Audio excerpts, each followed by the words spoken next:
So I got this crack that runs across the plastic here, and I've closed up the crack by wedging a bunch of wood underneath the fender. And what I'm going to do is I'm going to take a paper clip. Give me a sec here. And I take this paper clip, I'm going to heat it up with my torch.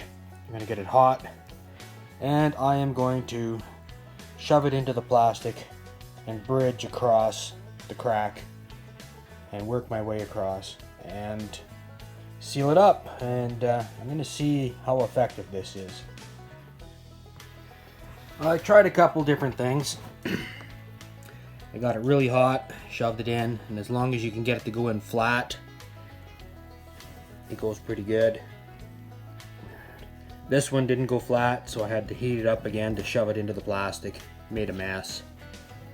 But overall, I think with a bit of practice, maybe some smaller paper clips, because these ones flex too much when I go to push them in. But I'm going to pull the wood out and see if the plastic stays together. Yeah. So it's reasonably strong.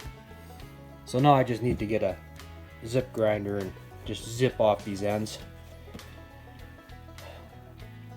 I think I prefer my patch with using a piece of plastic or piece of rubber from a truck mud flap. But this seems to hold. It seems to be pretty strong, surprisingly. I know you can buy kits that are designed to do that, where they have a piece of coil and it heats it up and you can shove it in. So maybe I should invest in one of those and give that a try. It's been a few months since I did this repair. It holds up really well. I'm quite surprised. Not pretty, but I've seen worse.